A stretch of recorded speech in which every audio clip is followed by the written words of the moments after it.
No one knows what really happened in this room. The last patient who entered never left. But here's the terrifying part. His shadow? It still moves, even when no one is inside. Some say it's just a trick of the light. Others, they refuse to even look at the door, because those who do swear they see something staring back at them. The hospital has been abandoned for years, yet it doesn't feel empty. The air is thick with dust, but the silence isn't normal. It's heavy, like something is listening, like something is waiting for you to make a sound so it can pounce. It wasn't always this way. This place was once a thriving medical center, bustling with staff and patients, filled with the usual hum of life. Doctors working late into the night, nurses shuffling from room to room, patients recovering in beds. But now it's a hollow shell. The only thing that remains are the shadows. And not just any shadows. Something else lingers here. Something far more sinister.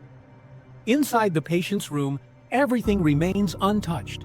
The bed sheets are wrinkled, as if someone just got up. The IV drip hangs loosely, swinging ever so slightly. But there's no wind. It's as if the very air here is trapped.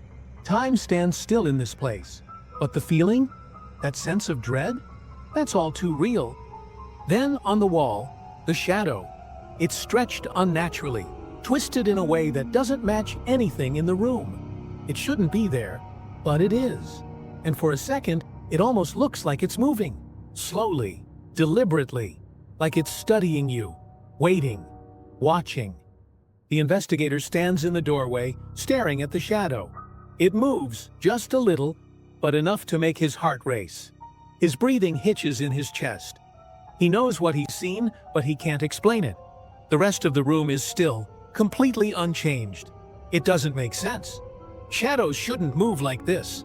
Shadows shouldn't stretch across walls, creeping like some ancient, forgotten thing.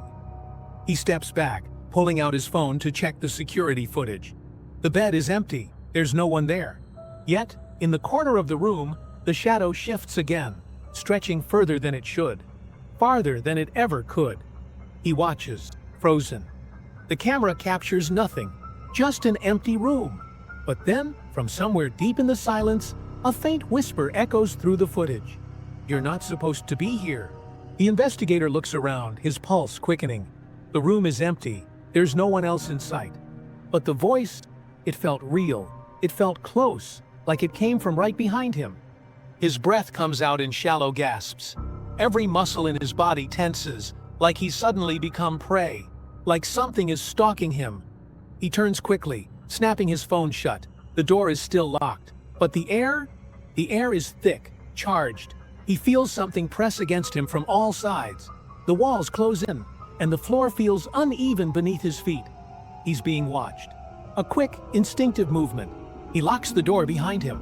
He places a flashlight on the floor, its beam cutting through the darkness. The beam trembles, but the rest of the room, it remains still. Silent. Almost too silent. For a moment, the room seems still. But then, the shadow begins to move again. This time, it stretches longer, reaching across the walls, twisting as if it has a mind of its own. It bends and sways, as though alive, as though it can think for itself. A shiver runs down his spine. He steps back, heart pounding in his chest, instinctively reaching for the doorknob. His hand closes around it. Nothing. The knob won't turn. The door is locked, but it feels as if something is holding it shut from the inside. It's like the room itself is alive, and it's not letting him leave. The shadow on the wall begins to take shape. Long, claw-like fingers stretch out from the darkness, reaching toward him. Hollow, empty eyes form in the murk. It's no longer just a shadow. It's something else. Something human, but horribly wrong. The edges of its form are blurry, like it's not fully part of this world. Like it's something that shouldn't exist. The investigator looks at the reflection of the hospital window across from him. And that's when his blood runs cold. It's him, but he's not looking at himself. He's looking at a version of himself with no eyes. Just empty black sockets staring through him. Panic surges through his veins, his breath ragged, chest tight. The room is closing in on him. The walls seem to press closer with every passing second. and he can feel the coldness creeping under his skin. The voice comes again, but this time it's different. It's colder, deeper. "I never left. Now you won't either." The words echo through the room, each syllable a hammer driving into his skull. The air grows thick, oppressive. The unseen force in the room is suffocating him. He gasps for air, but it feels like his lungs are full of something foul. He tries to move, but his legs feel like lead. The investigator stumbles across an old file buried beneath piles of dust. Patient records. His fingers tremble as he flips through the yellowing pages, stopping at the last note written in messy, hurried handwriting. "If you see the shadow, don't let it see you." A chill runs down his spine. He barely has time to process the warning before he hears it. Something shifting in the air. Slowly, he turns around. And that's when he sees it. The shadow is standing right behind him. Too close, too still. The lights flicker, then die. Complete darkness. A sense of dread washes over him. He can't breathe. His pulse thunders in his ears. But then, the lights snap back on. He's standing by the bed now, but something's off. He's not just standing next to it, he's standing in it. He looks down.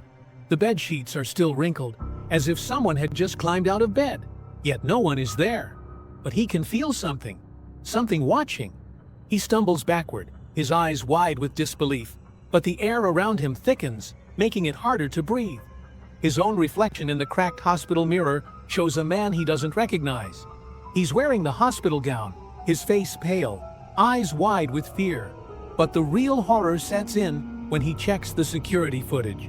On the screen, the camera catches something impossible. Two shadows. One is his own, moving right next to the bed. The other, a darker, twisted version, stands still in the corner. Watching, waiting. It's not just a trick of the light, it's real. The investigator realizes with dread, he has become the thing he feared the most, and there's no way out. Days pass, and the hospital staff gathers to review the footage. They find no trace of the investigator leaving the room. The door was locked. The bed remained empty. But the investigator, he was never seen again. The room is sealed off now, marked with a warning to never enter. Yet, every night, when the moonlight hits the windows just right, the shadow still moves. Its twisted form dances across the walls, stretching beyond reason, beyond belief. Some say it's the spirit of the last patient who never left. Others, they claim it's something much older, much darker than that. And if you're still watching this, check your own shadow. Make sure it's really yours.